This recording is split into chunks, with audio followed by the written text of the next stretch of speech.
bisa dikembangkan, bisa ditularkan ke anak-anak kita. Salam bahagia, assalamualaikum warahmatullahi wabarakatuh, damai sejahtera, Om Swastiastu, Namo Buddhaya, salam kebajikan, rahayu kita semua. Nah, untuk agendanya sekarang untuk pembukaan, terus kompetensi kelulusan, capaian nantinya ke depan seperti apa, dan capaian khusus yang kita akan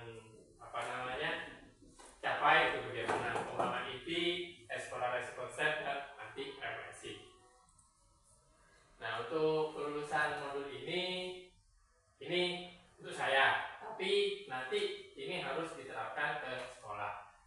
Itu yang saya garis bawahi itu guru penggerak mampu menggerakkan komunitas sekolah untuk berusaha mengembangkan pendidikan visi sekolah dan berpihak pada murid yang berlandaskan nilai-nilai kebajikan kebebasan. Nah, ini yang mungkin perlu kita kembangkan di sini. Dan untuk capaian umumnya itu di sini memahami peran sebagai guru untuk membangun nilai positif dengan menerapkan konsep disiplin positif dalam berinteraksi dengan murid. Nah, ini yang sangat saya garis bawahi. Dan untuk capaian khususnya di sini menerapkan strategi disiplin positif yang memerdekakan murid untuk menciptakan ekosistem sekolah aman dan berpihak pada anak. Nah, ini yang mungkin berat untuk kita lakukan karena kondisi sekolah seperti ini, tapi mungkin nanti dari materi ini ada mungkin pemahaman-pemahaman atau mungkin yang bisa dipraktekkan dari sini. Nah, ini untuk pertanyaan mungkin pertanyaan dari modul ini, hukuman itu dapat mendisiplinkan anak, setuju apa tidak? Setuju apa tidak? Setuju. Pemberian hukuman dengan hal positif itu seperti membaca, membersihkan halaman sekolah dapat meningkatkan disiplin anak. Itu setuju apa tidak? Setuju. Memberi penghargaan dapat meningkatkan motivasi belajar anak. Setuju apa tidak? Setuju. Nah, kita lihat jawabannya. Udah betul. Ya, untuk materi ini, hukuman dapat mendisiplinkan anak. Kalau di guru penggerak ini tidak setuju.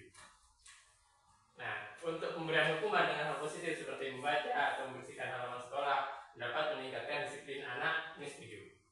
Memberi penghargaan itu dapat meningkatkan motivasi belajar anak, itu ada yang setuju, ada yang tidak, jadi ragu-ragu. Nah, nanti ini yang kita bahas. Cara hukuman itu baik apa enggak, ngasih penghargaan itu baik apa enggak, pemberian hukuman itu seperti kayak di toilet, membersihkan toilet itu baik apa enggak, nanti di sini kita akan bahas. Nah, untuk topik ini kita membahas masalah disiplin positif, nilai-nilai kebajikan universal, teori motivasi, hukuman, penghargaan, restitusi, keyakinan kelas, kebutuhan dasar manusia, terus restitusi 5 posisi kontrol. Ini kontrol guru sebagai kita guru. Restitusi itu ada segitiga restitusi. Nah, untuk kegiatan ini untuk perubahan paradigma teori kontrol itu kita mengilustrasikan guru mengontrol murid. Nah, kita membayangkanlah ilusi bahwa kritik dan membuat orang merasa bersalah itu dapat menguatkan karakter. Ilusi bahwa semua penguatan positif efektif itu dan bermanfaat. Ilusi bahwa orang dewasa melihat untuk memaksa. Nah, itu ilusinya seperti ini. Jadi teori kontrol untuk manusia sekarang itu seperti ini. Jadi mengontrol guru, terus kritik membuat orang merasa bersalah, menguatkan karakter, terus penguatan positif dan bermanfaat, orang dewasa melihat untuk masa, itu kenyataan manusia seperti ini, terutama kita sebagai guru. Nah, untuk perubahan paradigma stimulus respon teori kontrol, itu siapa sih sesungguhnya yang memiliki kontrol? Itu kita mencoba mengubah orang agar berpandangan sama dengan kita. Nah, teori kontrolnya itu kita berusaha memahami, kita masuk ke pandangan orang lain dulu. Ya, kita masuk mungkin ke dunia pikiran mereka. Nah, stimulus responnya perilaku buruk dilihat sebagai suatu kesalahan. Kenyataannya seperti itu. Tapi untuk teori kontrolnya itu semua perilaku itu memiliki tujuan. Ya, jadi setiap apa yang kita lakukan itu pasti kita memiliki tujuan. Tak mungkin itu jelek, tak mungkin itu baik. Orang lain itu bisa mengontrol saya. Tapi di teori kontrolnya hanya Anda yang bisa mengontrol diri Anda. Jadi saya sendiri yang bisa mengontrol saya, orang lain tidak bisa mengontrol saya. Itu pemikiran kita. Terus pemaksaan ada pada saat bujukan gagal. Nah, untuk teori kontrolnya itu kolaborasi dan konsensus menciptakan pilihan-pilihan baru. Model berpikir menang atau kalah itu kita rubah menjadi model berpikir menang dan menang. Jadi tidak ada menang dan kalah. Itu teori kontrolnya. Nah, apakah makna disiplinnya? Makna disiplin itu berasal dari disiplina, makna yang berasal dari berkonotasi dengan disiplin diri dari murid-murid Sokrates dan Plato. Nah, namun dalam budaya kita, makna kata disiplin itu berubah menjadi sesuatu yang dilakukan seseorang pada orang lain untuk mendapatkan kepatuhan. Cenderung umum adalah menghubungkan kata disiplin dengan ketidaknyamanan, bukan dengan apa yang kita hargai atau pencapaian suatu tujuan mulia. Nah, ini untuk disiplin menurut kita. Ya. Nah, nilai-nilai kebajikan universal sendiri itu adalah sifat positif manusia yang memiliki tujuan mulia ingin dicapai setiap individu. Untuk nilai kebajikan itu ada beberapa. Yang pertama, kita beriman, bertakwa kepada Tuhan Yang Maha Esa, berakhlak mulia. Terus ada mandiri, ada pendapat kritis, ada berkebinekaan global, bergotong royong dan kreatif. Dan ini sudah diterapkan di profil pelajar Pancasila. Jadi nilai-nilai kebajikan universal, kalau ada salah nilai-nilai kebajikan universal itu ada banyak. Cuma kita ambil dari profil pelajar Pancasila itu ada 5-6.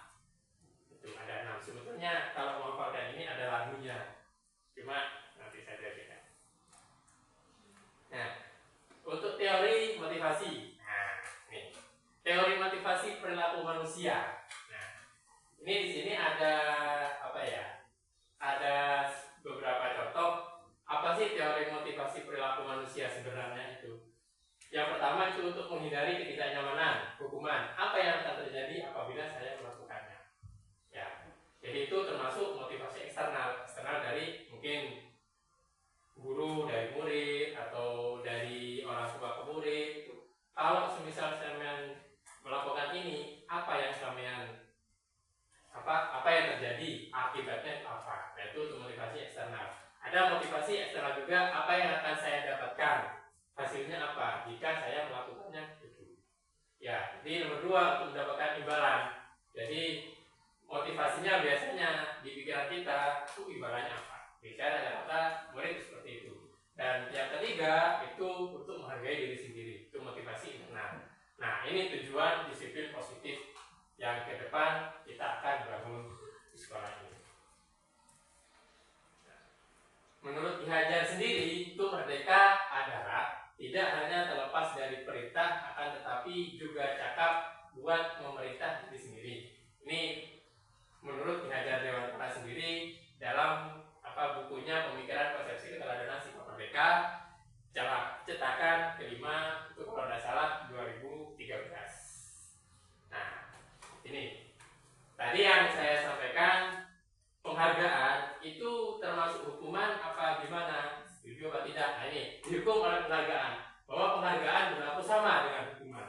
Jadi kita ngasih penghargaan itu berlaku sama dengan hukuman, tapi penghargaannya gimana? Nanti kita bahas. Dalam arti meminta atau membujuk seorang melakukan sesuatu untuk memenuhi suatu tujuan. Yang meminta atau membujuk dorongannya eksternal dan akan ada faktor ketergantungan. Nah, beberapa dampaknya itu yang pertama ada pengaruh jangka panjang dan juga ada pengaruh jangka pendek. Dan ada penghargaan penghukum, ada penghargaan mengurangi ketepatan, ada penghargaan tidak efektif, dan penghargaan merusak hubungan. Nah, itu penghargaan yang mungkin kita sebut ini itu termasuk hukuman. Tuh. Ya. Nah, ini juga penghargaan menurunkan kualitas yang tadi. Ya. Terus penghargaan mematikan kreativitas. Dan yang juga yang terakhir itu penghargaan mengurangi motivasi intrinsik. Nah, jadi untuk penghargaan ada beberapa penghargaan itu nanti akan menurunkan kualitas, ada mengurangi motivasi, dan mematikan kreativitas terutama anak. Nah, bentuk program kebajikannya atau apresiasinya itu kita beri pengakuan secara khusus. Ya, beri pengakuan secara khusus, beri pengakuan secara pribadi, pengakuan kepada murid atau bergantian ya, terus beri pengakuan secara konsisten dan fokus pada proses. Nah, ini untuk untuk langkah-langkah kebajikan biar apa? Biar nanti hukuman atau penghargaan itu tidak terkonek nanti ke hukuman. Jadi ada 5.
Mungkin pembukanya kemarin saya perhatikan.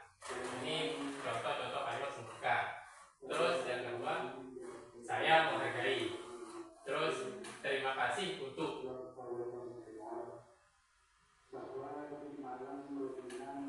Terus untuk nilai kebajikannya dari kalimat ini itu ada rasa empati yang besar. Terus yang saya menghargai nilai kebajikannya itu kepedulian.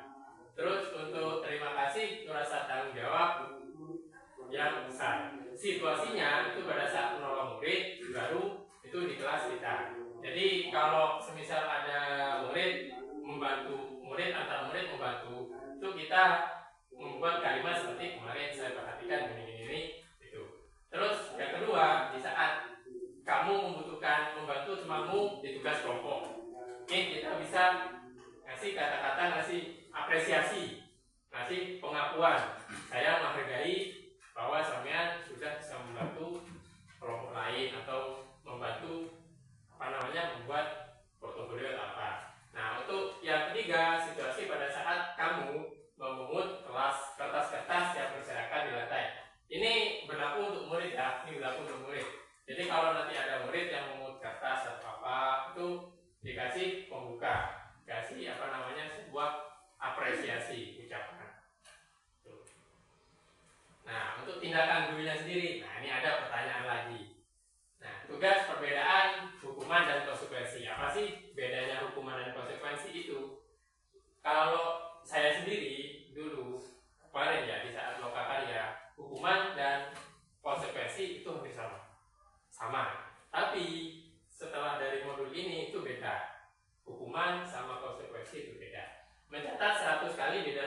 kalimat, saya tidak akan terlambat lagi karena terlambat ke sekolah. Itu hukuman atau konsekuensi? Hukuman. Ya. Terus lari mengelilingi lapangan basket 2 kali karena terlambat hadir di sekolah. Hukuman atau apa konsekuensi? Hukuman.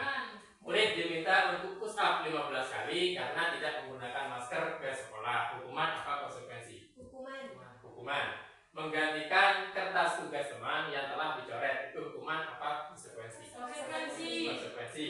Membersihkan tumpahan air di meja tulis karena tersenggol pada saat belajar. Itu hukuman. Nah, murid disuruh untuk tidak menggunakan sepatu seharian di sekolah karena tidak menggunakan sepatu hitam. Itu hukuman apa konsekuensi? Hukuman. Lari mengelilingi lapangan basket 2 kali karena terlambat 10 menit untuk pelajaran olahraga. Hukuman apa konsekuensi? Hukuman. Kita lihat gambarnya. Nah, jadi yang mencatat itu hukuman yang konsekuensi ada menggantikan kertas tugas teman dan membersihkan tumpahan air di meja. Itu konsekuensi. Terus yang terakhir itu lari mengelilingi lapangan basket 2 kali karena terlambat 10 menit untuk pelajaran PJOK. Nah, di sini mungkin pemahaman untuk apa sih hukuman sama konsekuensi. Pastinya seperti ini. Ini seperti itu. Jadi beda, hukuman sama konsekuensi itu beda. Lihat ya. Nah, sini untuk hukuman perbedaannya untuk hukuman itu sesuatu yang menyakitkan harus terjadi. Itu hukuman. Tapi kalau konsekuensinya itu sesuatu harus terjadi. Nah, kalau hukuman itu menyakitkan, ya, yang terjadi itu menyakitkan, tapi yang konsekuensi itu sesuatu yang harus terjadi. Terus yang kedua itu membuat anak sakit fisik maupun hati untuk jangka waktu lama. Ya, tapi untuk konsekuensinya itu membuat anak merasa tidak nyaman dalam jangka pendek, jadi merasa bersalah. Itu konsekuensi. Nah, untuk hukuman itu anak pasti membenci kedisiplinan kalau dikasih hukuman. Tapi kalau konsekuensi itu anak menghargai disiplin. Untuk hukuman itu paksaan, jadi maksa. Nah, konsekuensi itu stimulus tanggapan. Hukuman sendiri mendorong anak menyakiti diri sendiri, konsekuensi itu mendorong anak agar mudah menyesuaikan diri. Nah, hukuman itu konsep diri yang buruk, konsekuensi itu yang baik. Untuk hukuman anak belajar untuk menyembunyikan kesalahan, dan untuk konsekuensi anak belajar untuk mematuhi peraturan. Itu konsekuensi. Dan hukuman itu merasa malu, merasa bersalah, marah, dan lain-lain tidak dihargai atau dipermalukan. Kalau konsekuensi itu kehilangan hak, dibuat tidak nyaman, diasingkan untuk sementara, jadi tidak selamanya. Ya, jadi jangkanya jangka pendek, tidak jangka menengah. Contoh yang dipanggil ke kantor sini. Nah, di sini bukan dikasih hukuman, tapi dikasih konsekuensi kayak tadi. Ya, itu perbedaan hukuman sama konsekuensi. Nah, ini. Terus apa sih restitusi? Tadi kan kita sudah bahas motivasi, hukuman, dan konsekuensi. Sekarang ada restitusi. Di sini ada restitusi namanya proses menciptakan kondisi bagi murid untuk memperbaiki kesalahan, sehingga mereka bisa kembali pada kelompok mereka dengan karakter yang lebih kuat. Restitusi sendiri juga merupakan proses kolaboratif yang mengajarkan murid untuk mencari solusi untuk masalah mereka dan membantu murid berpikir tentang orang seperti apa mereka inginkan, tujuan mulainya. Itu. Jadi restitusi itu pengertiannya. Nah, ini identitas gagal sama identitas sukses. Kalau hukuman itu sesuatu yang kan harus terjadi. Nah, konsekuensinya itu sesuatu harus terjadi. Nah, untuk restitusinya sendiri itu lebih halus lagi. Restitusi itu merupakan pilihan. Jadi nanti ditanyakan pilihan. Terus hukuman tidak nyaman. Untuk konsekuensi jangka pendek. Nah, untuk restitusinya itu menguatkan murid dalam jangka waktu panjang. Nah, jadi bukan menguatkan hukumannya itu bukan, tapi menguatkan karakternya sampai seperti ini biar nanti diingat. Itu cara restitusi. Nah, untuk hukuman itu korban keadilan. Untuk konsekuensinya korban bisa diabaikan. Nah, restitusi itu mendapat ganti. Ya, jadi korban ada nanti mungkin berkelahi atau mencuri, itu nanti korbannya dapat ganti. Nah, untuk hukuman itu tersakiti, untuk konsekuensinya itu tidak nyaman,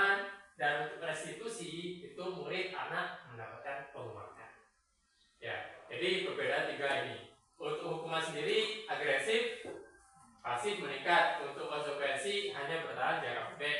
Nah, untuk restitusi itu masalah terpecahkan. Nah, jadi kalau ada restitusi itu masalah nanti terpecahkan, masalah anak itu. Terus sistem tidak akan berjalan bila murid tidak takut. Nah, ini yang kita hadapi. Konsekuensi itu memerlukan monitoring, supervisi terus menerus dari guru. Ya, itu konsekuensi. Nah, untuk restitusi itu murid belajar bertanggung jawab atas perilakunya. Gitu. Jadi kita belajar restitusi. Terus yang selanjutnya berlaku hanya pada sebuah restitusi, tidak berlanjut pada kehidupan nyata. Nah, itu hukuman. Untuk konsekuensi itu membantu penerapan mengikuti peraturan. Terus untuk restitusi fokus pada pemecahan masalah dalam jangka waktu panjang. Nah, untuk hukuman sendiri peraturannya adalah kamu harus, itu kata-katanya. Untuk konsekuensi apa peraturannya? Mampukah kamu melakukannya? Terima kasih. Assalamualaikum.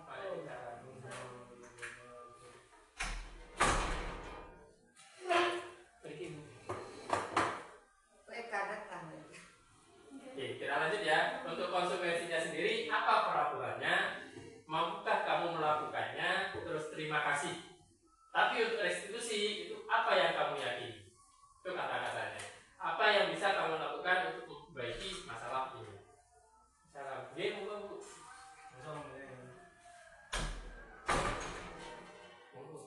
Kursinya ada.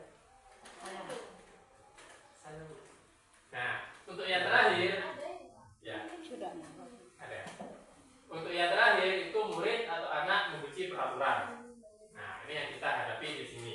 Untuk konsekuensinya itu untuk konsekuensi nanti murid akan menghormati peraturan. Tapi untuk restitusi, nah restitusi itu anak murid akan menghormati dirinya dan orang lain. Nah, tujuannya seperti itu. Jadi bedanya hukuman, konsekuensi dan restitusi itu lebih bagus, lebih pemahaman di restitusi.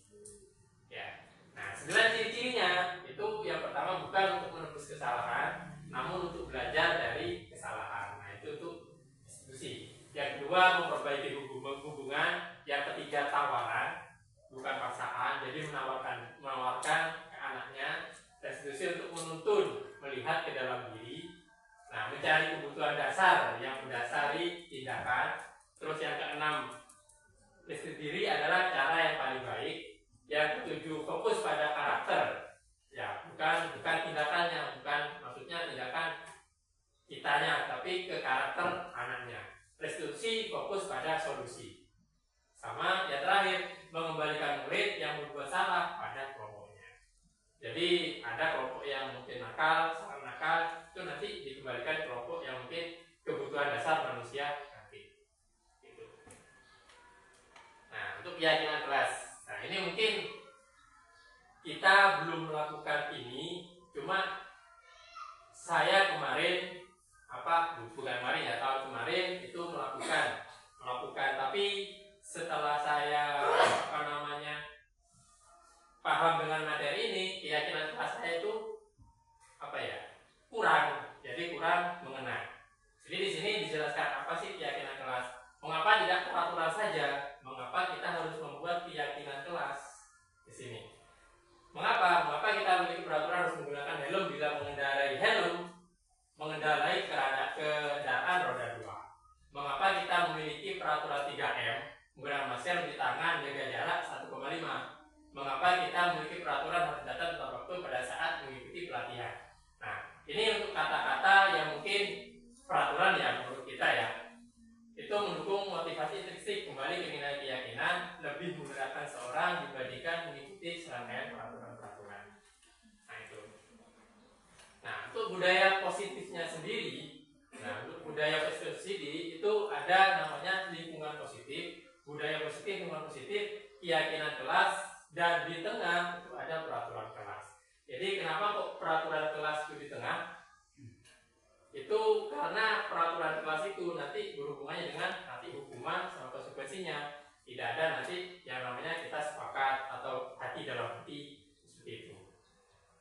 Jadi peraturan kelas ditingkatkan lagi, keyakinan kelas ditingkatkan lagi, nanti menjadi lingkungan positif. dan berkarakter huruf yang positif. Jadi tujuannya itu. Nah, ini ada beberapa pertanyaan. Yang mana yang merupakan keyakinan kelas dan mengapa? Yang pertama ada datang tepat waktu, mengucapkan salam, menjaga kebersihan sekolah, berdoa sebelum dan sesudah kegiatan, aktif dalam pembelajaran dan tertib. Kesepakatan kelas itu kami guru dan murid yang saling menyayangi. Yang B, kami murid yang semangat belajar. Yang C, kami murid yang peduli dengan teman-teman. Nah, kesepakatan kelas yang ABC ini menurut kesepakatan kelas ini yang mana? Yang A, yang B, atau yang C? Dari ke datang tepat waktu, mengucapkan salam, menjaga kebersihan, berdoa, aktif, tertib, itu kesepakatan yang mana? Yang A, yang B, atau yang C? Itu masalah seperti salah satu. Iya, salah satu. Salah satu. Nah, kesepakatan kelas yang mana? Ya? Ya? A, yang B, yang C. Kalau saya sendiri pribadi itu yang B. Kami murid yang bersemangat belajar. Setuju. Saya kan ada guru dan murid yang A juga. Tuh. Ya. Terus untuk kegiatan pendalaman keyakinan kelas itu ada yang namanya tabel T sama tabel J. Nah, ini yang mungkin saya perlu belajar. Mungkin kita berbagi belajar.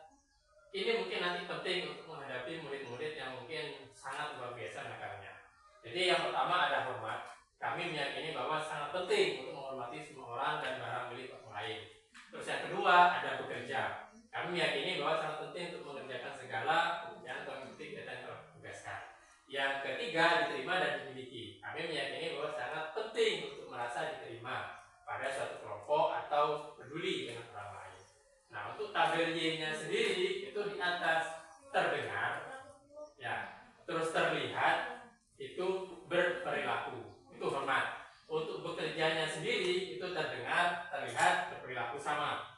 Tapi kalau di tabel T itu beda. Kalau di tabel T itu tampak seperti, tetapi yang sebelah sana itu tidak tampak seperti. Ya, itu tabel Y sama tabel T. Untuk bekerja sendiri itu tampak seperti, tidak tampak seperti. Diterima dan dimiliki tampak seperti dan tidak tampak seperti. Nah, untuk hormat sendiri itu apa? Terdengar, terlihat, apa berperilaku. Terus untuk bekerja itu terdengar, terlihat, apa berperilaku. Hormat itu tidak tampak seperti atau tampak seperti. Bekerja itu tampak seperti apa, tidak tampak seperti.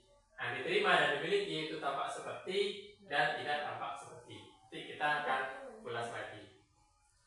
Nah, ini kegiatan untuk terdengar, hormat ya tadi ya. Hormat itu terdengar, yaitu satu orang berbicara, yuk saya bantu, itu terdengar. Kita bisa selesaikan ini bersama. Terima, tolong ya. Terus permisi, boleh saya pinjam, nanti akan segera saya kembalikan. Itu termasuk hormat. Ya, untuk terlihat itu berempati terhadap perasaan orang lain. Ya, terus memegang barang milik, terus mendengarkan dengan sesama, senantiasa berbuat baik dan berbagi.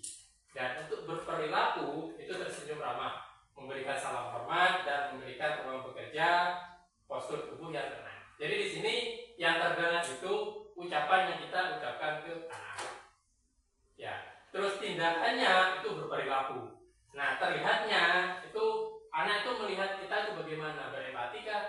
Ya, kita biar apa kalau murid itu curhat, kita mendengarkan kan enggak? Ya, jadi seperti itu. Biar nanti terlihat, oh guru ini api, oh guru ini. Jadi seperti itu. Tapi kalau di tabel T, hormat itu datang tepat waktu. Ya, hormat ya. Tapi yang tidak tampak seperti itu sering hadir terlambat. Itu tabel T. Untuk tabel T-nya lagi, menyapa teman dan guru setiap hari. Itu tampak seperti, tapi kenyataannya acuh pada guru dan teman. Nah, ini yang kita hadapi yang di tabel T. Terus yang ketiga, mengembalikan barang teman, kita lagi pinjam mengucapkan terima kasih. Itu tampak seperti, ya. Tapi kenyataannya tidak mengembalikan barang atau meletakkan sembarangan. Ya kayak kita membuat peraturan, iya Pak, saya tepat waktu, tapi tidak tampak sepertinya, kita mungkin sering terlambat. Jadi seperti itu. Untuk bekerja sendiri itu tekun bekerja dan menyimak guru. Nah, tapi tidak tampak seperti itu tidak mendengar guru dan aku tak acuh. Nah, jadi posisi murid kita itu ada di tabel T. Ya, ada di tabel T. Mungkin cakang mendengarkan kayak gini, tapi ya tidak mendengarkan, acuh. Seperti itu. Ya. Nah, ini peraturan selalu kembalikan buku ke tempatnya. Nah, untuk peraturan yang tadi selalu kembalikan buku tempatnya, itu keyakinan kelasnya itu ada tanggung jawab. Ya, keyakinannya itu tanggung jawab. Dilarang mengganggu orang lain, itu keyakinan kelasnya itu menghormati orang lain. Hadir di sekolah 15 menit itu menghormati orang lain dan komitmen. Ini keyakinan kelasnya ini apa namanya? Hasil. Ya, hasil kedepannya itu seperti ini. Ya, apa yang kita inginkan karakter anak-anak itu seperti ini. Jadi tujuan keyakinan kelas itu ini. Dilarang melakukan kekerasan, itu nanti keselamatan menghormati orang lain. Dilarang menggunakan narkoba, itu kesehatan. Bergantian menunggu giliran menghormati orang lain, bersabar. Terus gunakan masker, kesehatan. Jangan berlari di kelas atau koridor, keselamatan dan keamanan. Jadi keyakinan kelasnya itu seperti ini. Nah, untuk kebutuhan dasar sendiri, kebutuhan dasar manusia sendiri, kita pengennya itu rasa kasih sayang atau rasa diterima. Terus yang kedua itu penguasaan. Terus yang ketiga itu kesenangan. Terus yang keempat kebebasan. Yang terakhir itu bertahan. Jadi kebutuhan dasar manusia itu ada 5. Kebutuhan dasar kita sudah pengen disayang, pengen diterima, pengen menguasai, pengen senang, pengen bebas, dan pengen bertahan hidup. Apa sih yang dimaksud ini? Untuk kasih sayang dan diterima, mungkin kita sendiri atau mungkin murid sendiri itu pengen pengen diperhatikan. Ya, terus untuk penguasaan sendiri itu lebih ke pengakuan sih, lebih pengakuan. Atau anak ini sudah mengerjakan PR, itu diakui, sampai bagus ini. Nah, kesenangan itu senangnya anak-anak itu apa?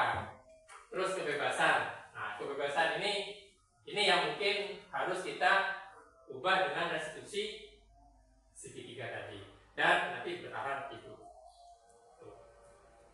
Untuk posisi kontrol. Nah, posisi kontrol ini yang mungkin menarik untuk kita.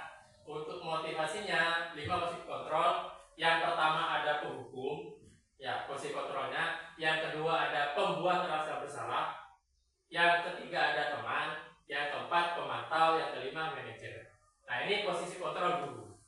Ya, bukan posisi kontrol murid, tapi kita sebagai posisi kontrolnya di mana? Apa penghukum? Ada pembuat rasa bersalah? Apa jadi teman untuk murid? Apa pemantau, manajer, atau di mana? Nah, di sini identitas gagalnya itu menghindari hukuman. Jadi kalau penghukum sama pembuat rasa bersalah itu contohnya menghardik, menuju, meyakini dan menyindir, itu penghukum. Pembuat rasa bersalah berceramah dengan mengatakan seharusnya kamu ini, seharusnya sampai bisa melakukan ini, saya kecewa dengan sampean. Nah, itu namanya pembuat rasa bersalah. Terus yang kedua, kalau kamu tidak melakukannya, awas ya, rasakannya, itu penghukum. Ya, tapi kalau pembuat rasa bersalah, kamu seharusnya sudah tahu, ibu lelah sekali mengatakannya, saya stres, itu pembuat rasa bersalah. Jadi kita mengharapkan bahwa murid itu ngerti lah, aku ini stres gitu. Tapi untuk yang berhasilnya, kalau sebagai teman itu membuatkan alasan untuk muridnya. Ya, untuk memantau itu menghitung dan mengukur. Jadi guru berbuat itu nanti akan menghitung dan mengukur kesalahannya seperti apa. Dan kalau manajer itu mengajukan pertanyaan-pertanyaan. Nah, pertanyaan-pertanyaan apa nanti kita bahas di namanya segitiga restitusi. Terus guru berkata, kalau di identitas berhasil itu ayolah lakukan demi saya, ayolah lakukan demi bapak. Terus yang kedua, masa kamu tidak mau?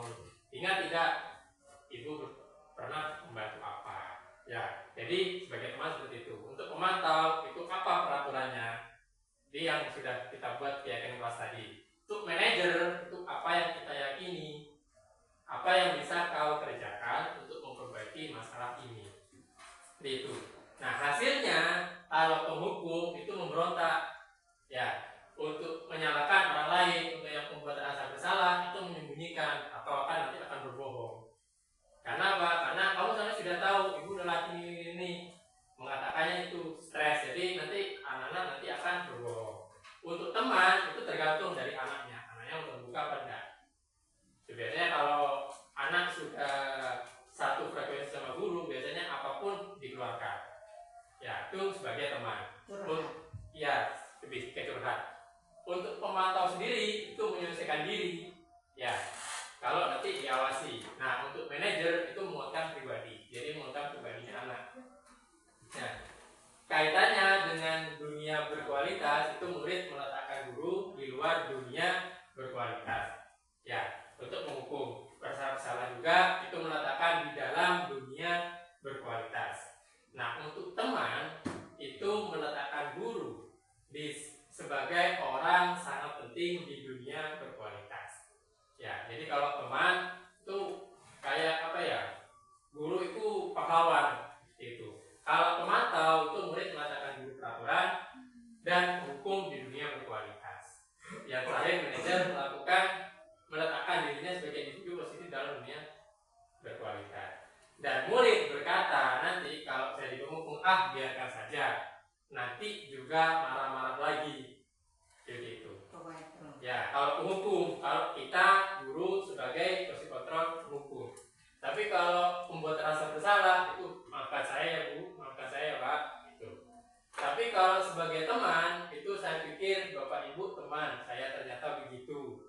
Jadi curhat, dia kan satu frekuensi atau apa. Kalau pemantau berapa banyak bintang yang saya harus peroleh, nah ini lebih ke penghargaan. Berapa halaman yang harus saya tulis, itu jadi dia menawarkan diri atau mungkin dia pengen penghargaan suatu apa yang dia inginkan. Terus untuk manajer sendiri itu bagaimana caranya saya bisa memperbaiki keadaan.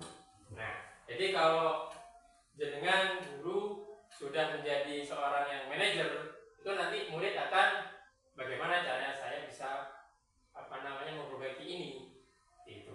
Dan dampaknya itu mengulangi kesalahan atau hukuman. Kalau membuat rasa bersalah itu merasa rendah diri. Kalau teman itu lemah, tidak mandiri dan ketergantungan. Nah ini dampaknya. Kalau misal kita satu berani sama teman, sama murid itu.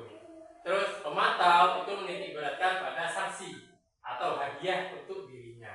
Jadi penghargaan tadi atau hadiah apa. Nah untuk manajer itu mengevaluasi diri. Bagaimana caranya saya memperbaiki diri. Jadi posisi kontrol yang mana yang kita sudah lakukan itu. Terus ini tugas ini. Nah ini bergerak antara ada peraturan, pemantau, konsekuensi atau hadiah. Nilai-nilai manajer memperbaikinya. Ini ada kayak contoh-contoh pertanyaan. Kalau kamu tidak, itu saya akan di mana? Jadi kalau peraturan pemantau seperti itu. Kalau kamu tidak seperti ini, kalau kamu tidak tertib, kalau kamu tidak menulis, itu nanti saya akan jadi apa? Tapi kalau untuk nilai-nilai kebajikan manajer atau memperbaikinya, itu apa yang kamu yakini? Bagaimana memperbaiki masalah ini? Itu nanti mereka akan memperbaiki dan mendapatkan apa yang kita butuhkan. Sebetulnya ini tugas sebetulnya. Nah, ini yang tugas restitusi. Apa sih restitusi sendiri? Tadi kan sudah dijelaskan. Nah, di sini ada namanya segitiga restitusi. Segitiga restitusi itu ada yang namanya validasi kehidupan. Jadi kita validasi dulu. Ada menstabilkan identitas dan ada menanyakan keyakinan. Jadi validasi kebutuhan sendiri itu kamu tentu punya alasan mengapa kamu melakukan itu. Jadi validasi keadaan seperti itu. Terus adakah cara yang lebih efektif untuk mendapatkan apa yang kamu butuhkan? Nah, kalau untuk menstabilkan identitas, setiap orang pasti pernah melakukan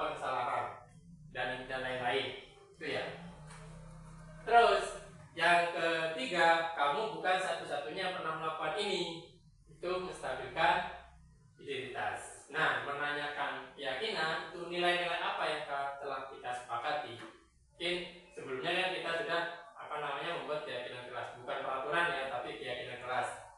Terus kamu ingin menjadi orang seperti apa? Jadi seperti itu.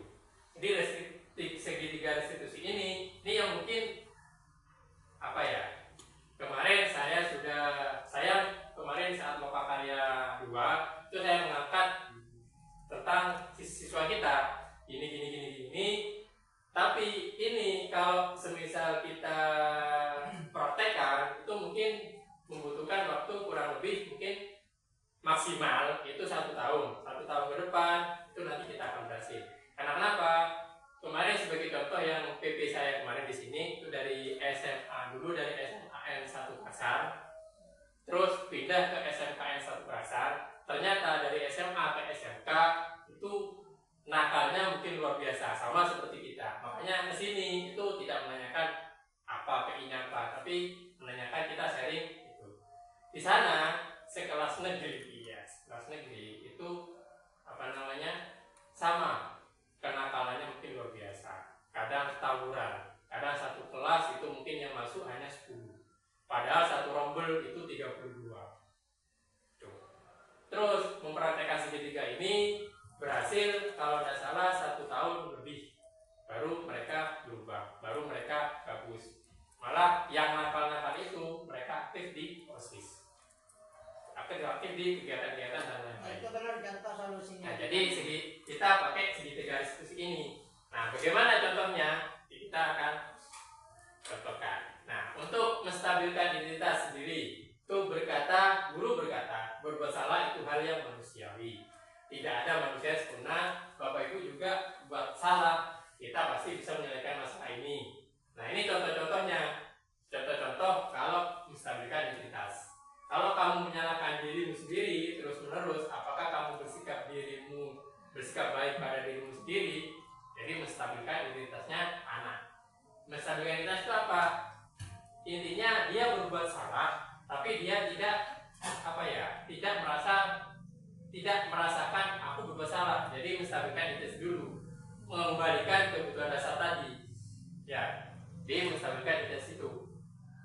Terus validasi kebutuhannya apa dari anak itu? Untuk perkataannya itu kamu bisa saja melakukan hal ini yang lebih buruk atau mungkin yang lebih jahat lagi, tapi kamu tidak melakukannya kan? Jadi tanyakan seperti itu. Kamu pasti punya alasan mengapa melakukannya. Apa yang penting bagi kamu? Ya, apakah kamu bisa melakukan dengan lebih baik besok lagi? Itu validasi kebutuhan. Nah, kebutuhannya apa? Kita tanyakan. Terus yang terakhir keyakinan, menanyakan keyakinan. Itu anak melihat kesalahan dihubungkan dengan norma sosial, nilai mendasari manusia berkasih dengan orang lain. Nah, untuk perkataannya mungkin apa yang kamu rasakan ketika kamu melakukan pelanggaran ini? Kamu menjadi seperti apa jika melakukan ini? Gitu. Terus kelas yang ideal itu seperti apa sih? Jadi menanyakan hal-hal yang mungkin sebagai pemantik lah untuk mereka. Jadi segitiga restitusi seperti ini. Nah, ini intervensi. Untuk disiplin positif ini kayak penjelasan rangkuman ya. Anda tidak bisa mengontrol orang lain, hanya Anda yang bisa mengontrol. Makna disiplinnya mengontrol diri dengan menggali konsumsi kita. Gitu.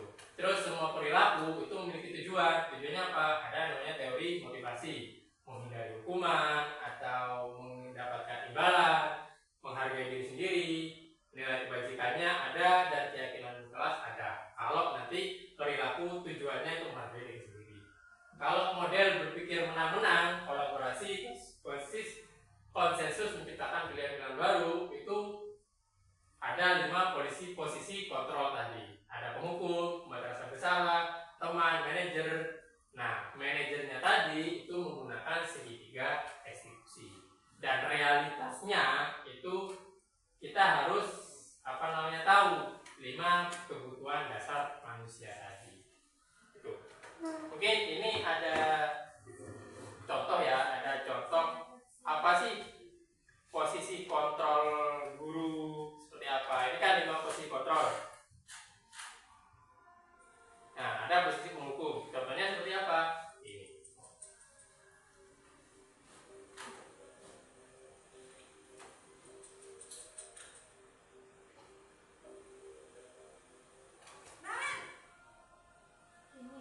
Sini kamu. Selamat pagi, Bu. Selalu terlambat. Kamu deh pasti terlambat. Maaf, Bu. Saya Apa? Apa coba? Alasan kamu apa lagi? Kapan sih kamu tidak terlambat? Setidaknya itu muridnya Malah sekali ya kamu jadi anak. Dasar pemalas. Gak kapok-kapok sih kamu. Sudah berapa kali terlambat? Sana, kamu keliling lapangan basket 2 kali. kenapa saya harus keliling lapangan basket, Bu? Kenapa? Kamu melawan ibu. Berani-beraninya jawab. Sudah terlambat, masih berani jawab pula. Sekarang, keliling lapangan basket 5 kali sekalian. Biar kapok. Cepat. Pergi sana ke lapangan basket. Itu contohnya apa? Nah, ini posisi penghukum yang mungkin saya lakukan biasanya. Ayo keliling 10 kali. Itu ternyata saya disalahkan malah sama guru praktik sama BPGB. Jangan seperti ini keliling. Tuh. Ayo masuk apa kata Ya. Terus posisi kontrol yang kedua. Nah, posisi membuat rasa bersalah. Nah, itu contohnya seperti ini.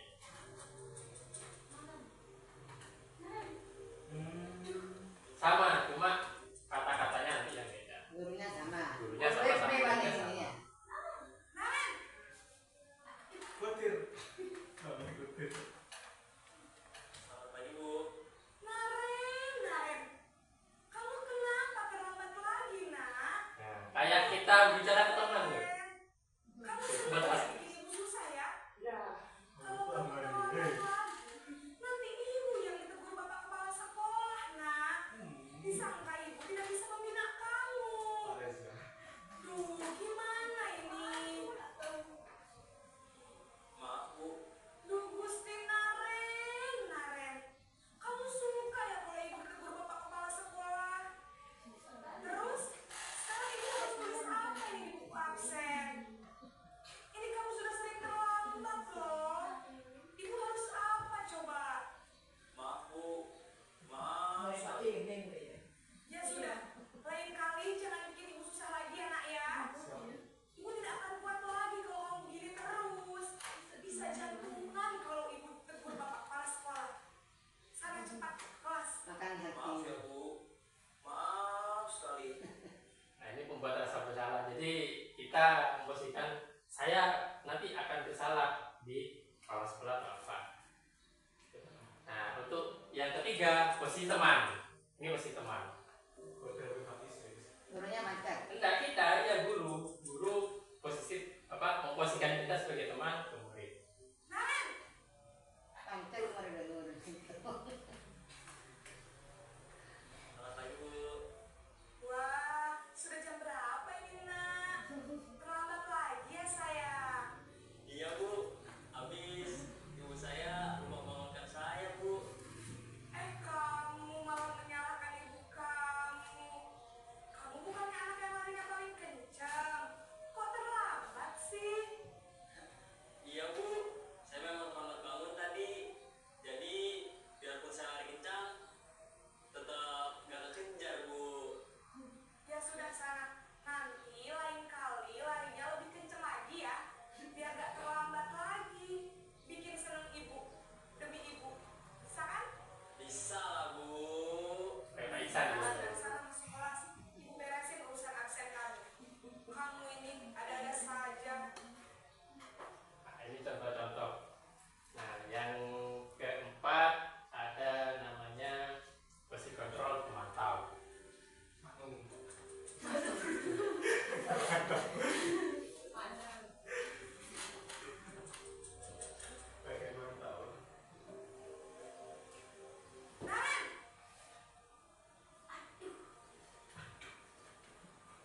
Ya, Bu Amita biasa. Sekarang sudah jam 7.20.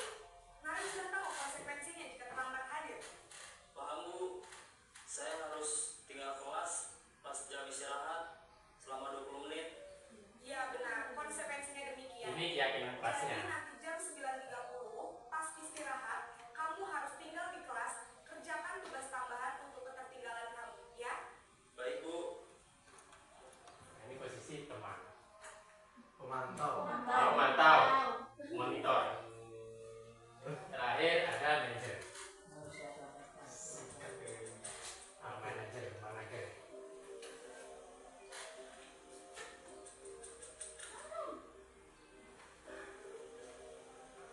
Naren, Selamat pagi Bu. selamat pagi Naren. Maaf Bu, saya terlambat. Iya,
posisi kontrol kita sebagai manajer seperti ini. Jadi kita menggunakan segitiga restitusi. Nah, tadi kan ada video yang mungkin di di saat emosi tiba-tiba turun. Nah, itu bagaimana caranya menurunkan itu? Jadi memvalidasi tindakan yang salah. Jadi memvalidasi tindakan yang salah. Nah, pelan-pelan kita kita turunkan. Nah, ini yang jadi tugas kita. Bagaimana caranya kita menjadi guru yang inovatif dengan kata-kata yang mungkin tidak menyebut hal itu. Jadi intinya segitiga restitusi itu kita membuat sebuah pertanyaan, tapi bukan dengan cara mencecar, dengan cara kamu ini bukan, tapi giring anak ini. Jadi kayak mungkin dulu saya pernah praktekkan, tapi berhasilnya mungkin setelah dia lulus.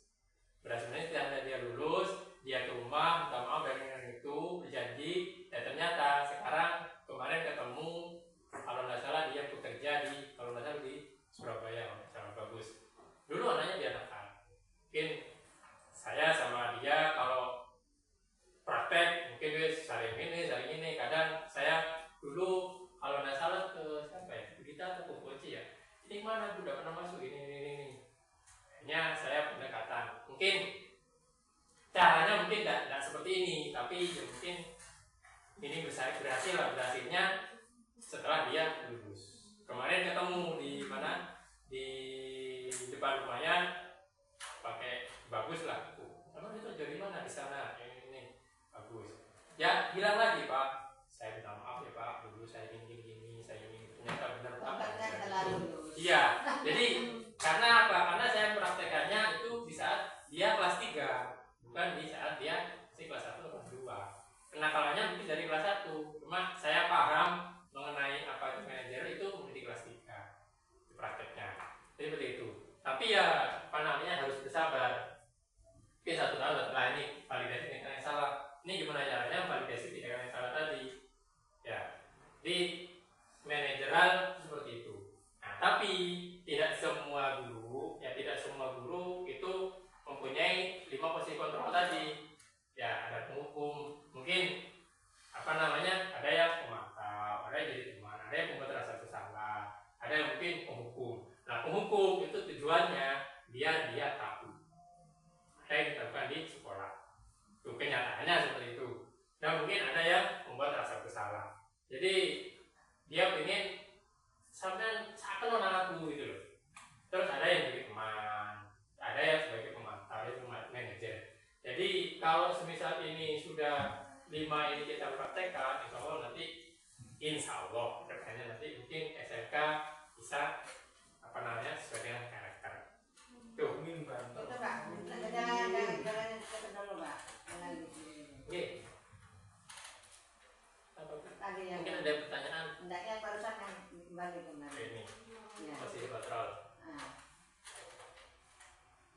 Nah, mungkin kalau ini bisa bagi tugas Pak. Kalau seperti ini. Kalau bagi tugas tidak mungkin, karena karakter orang-orang kan beda. Mungkin saya sendiri itu tipenya orang menghukum, karena saya tidak suka anak itu telat, pasti saya hukum gitu loh. Kalau saya jadi teman nggak bisa, gitu loh. Karena saya bukan basicnya dekat sama teman, sama murid. Iya. Kalau mungkin Faisal bisa, ada yang mungkin jadi pemantau, ada yang jadi manajer. Tapi biasanya kalau manajer itu biasanya guru BK. Guru BK harus bisa jadi manajer. Ya, seperti itu. Kalau saya memang tipe posisi kontrol saya itu hukum. Gitu. Kalau saya jadi teman atau jadi pemantau nggak bisa. Apalagi manajer, saya tak bisa mengolah kata-kata soalnya. Jadi kembali pada karakter. Ya, kembali ke karakter kita. Kita mau memposisikan kemana? Itu. Dari 5 posisi itu Pak, mungkin mana yang lebih dominan untuk bisa berhasil? Kira-kira. Lebih berhasil ya ke manajer. Manajer ya. Ya, karena sudah menggunakan segitiga restitusi ini. Ada stabilitas, ada validasi kebutuhannya apa, dan terakhir menanyakan keyakinan kelas. Nah, itu nanti kalau bisa setiap kelas itu ada keyakinan sendiri-sendiri, bukan sekolah yang membuat peraturan, enggak. tapi per kelas itu harus membuat keyakinan kelas, terutama wali kelas. Nanti ditempel buat banner ini keyakinan kelas sampean. Jangan sampai dilanggar. Kalau dilanggar nanti institusinya nanti konsekuensinya, bukan hukumannya tapi konsekuensinya seperti apa. Jadi ditanyakan seperti itu untuk membuat keyakinan kelas. Gitu. Mungkin ada yang ditanyakan lagi sebelum saya akhiri untuk presentasi ini. Jadi kalau artinya apa itu Pak? Keyakinan kelas itu anak itu harus mencintai kelasnya ya. Bukan mencintai kelas, Bu. Lebih merasa memiliki. Keyakinan kelas itu lebih membentuk karakter anak. Itu lebih membentuk karakter anak. Nah, tadi kan 5 kebijakan tadi kan. Nah, ada yang tanggung jawab, ada menghormati orang lain, komitmen keselamatan, kesehatan, menghormati kesehatan dan keamanan. Ini namanya keyakinan kelas. Nah, tujuan karakternya itu seperti ini.